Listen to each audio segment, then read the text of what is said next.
ఒక్కసారి కొమ్మూరి గోల్డ్ కి కాల్ చేయండి. తాకట్లో ఉన్న మీ బంగారాన్ని విడిపించి మార్కెట్ ప్రైస్ కి వాళ్ళు కొనుక్కుని మిగతా డబ్బులు మీకు ఇచ్చేస్తారు. అందరికీ నమస్కారం, వెల్కమ్ టు అవర్ ఛానల్. నిన్నటి వరకు 12 రాశుల్లో 4 రాశుల వారి గురించి గురుగారు చాలా చక్కగా వివరించారు. సో మరి ఇప్పుడు మిగతా రాశుల వారి గురించి కూడా మాట్లాడతాం. మనతో పాటు ఉన్నారు కేఎస్ఆర్ గారు. గురుగారు నమస్తే. నమస్తే అమ్మా. గురుగారు, ఏప్రిల్ నెలలో కన్యా రాశి వారికి ఎలా ఉండబోతుంది అంటారు? కన్యా రాశి వారికి కూడా అత్యుత్తమ కాలం నడుస్తుందని చెప్పవచ్చు. ఎందుకంటే ఇప్పటికే రాజస్థానంలో గురుడు సంచరించడం అనేది జరిగింది. తర్వాత మరి ఇతరత్ర కూడా మంచి ఫలితాలు ఎక్కువగా వీరు పొందేందుకు అవకాశాలు ఎక్కువగా ఉన్నాయి. వృత్తి ఉద్యోగాల్లో గౌరవ మర్యాదలు అయితే కనుక పెంచుకుంటారు. ఇక భార్యాభర్తల మధ్య మాత్రం కొద్దిగా పరిస్థితులు అటు ఇటుగా ఉండటం అనేది అయితే ఉంటుంది. ఎందుకంటే సప్తమ స్థానంలో ప్రస్తుతం శని కూర్చుంటం అనేది ఒకటి.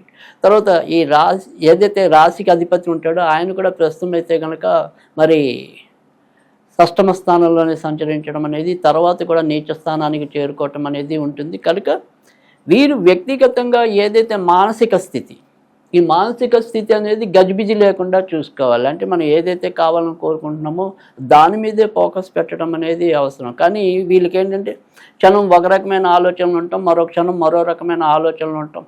సో బయటకు వచ్చేదాకా ఈ బట్ట వేసుకోవాలనిపిస్తుంది, బయటకు బయలుదేరే ముందు బట్ట మార్చేద్దాం ఇంకోటి వేసేసుకుందాం అనిపిస్తుంది. సో ఈ రెండు రకాల ఆలోచనలతో కొంత ఉండరంటారా? కొద్దిగా ఈ నెల అలా గజిబిజిగా ఉండటం అనేది జరుగుతుంది. ఈ నెలే కాదు, తర్వాత వచ్చే మే నెల కూడా ఇంచుమించు అలానే ఉంటుంది. ఎందుకంటే బుధుడు ప్రస్తుతం 6వ ఇంట్లోను, తర్వాత నీచ స్థానంలోకి సంచరించడం అనేది ఉంటుంది. ప్రస్తుతం రాహుతో కలిసాడు కాబట్టి ఈ గజిబిజి అనేది ఎక్కువగా ఉండటం అనేది ఉంటుంది.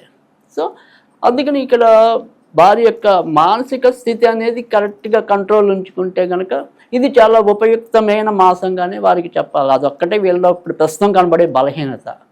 ఇక ఎవరైతే కన్యారాశిలో ఉండి ఒకవేళ ప్రేమ పెళ్ళిళ్ళ కోసం వేచి ఉన్న పిల్లలు ఎవరైనా ఉంటే కనుక ప్రేమ పెళ్ళిళ్ళు అయితే మరింత తేలిగ్గా జరిగే అవకాశాలు అయితే ఎక్కువ ఉన్నాయి. పెద్దలు కుదిర్చే వివాహాల్లో ఎక్కడెక్కడ కొద్దిగా సంబంధాలు బాగా గట్టిగా కృషి చేస్తే తప్ప అవ్వని పరిస్థితి కనిపిస్తుంది. ఇక విద్యార్థులు ఖచ్చితంగా వారు అనుకున్న లక్ష్యాలను అయితే కనుక చేరుకోవటం అనేది అయితే ఉంటుంది. తర్వాత రియల్ ఎస్టేట్ వ్యాపారంలో ఉన్న వారికి, ఎముకలు నరాలు కీళ్ళకి సంబంధించిన వైద్యులకి ఈ మాసం చాలా అత్యుత్తమంగా ఉండటం అనేది అయితే జరుగుతుంది. కనుక ఏప్రిల్ నెల అనేది కేవలం వాళ్ళ యొక్క మానసిక స్థితి వల్ల వచ్చే ఇబ్బందులు కంట్రోల్ చేసుకుంటే మిగతా అంతా బాగుంటుంది.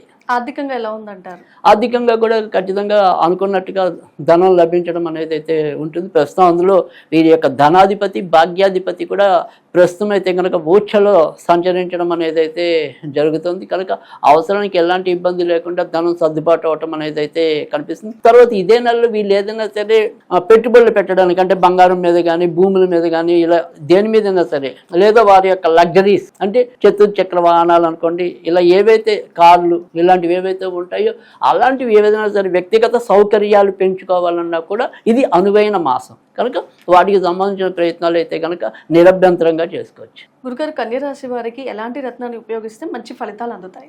అంటే ఇందాక మనం చెప్పుకున్న ఈ కన్యారాశికి అధిపతి ఎవరైతే ఉంటాడో ఆయన బుధుడు. ఆ బుధుడు ప్రస్తుతం 6వ ఇంట్లో రాహుతో కలిసి ఉండటం, తర్వాత కూడా మళ్ళీ నీచంలోకి చేరుకోవటం అనేది ఉంటుంది. కనుక ఈ బుధుడికి సంబంధించిన స్టోన్ పెట్టుకోవటం వల్ల బుధబలం పెరగటం అనేది ఉంటుంది. కనుక జాతిపత్య పెట్టుకున్నట్టయితే కనుక మంచి ఫలితాలు రావటం అనేది అయితే ఉంటుంది.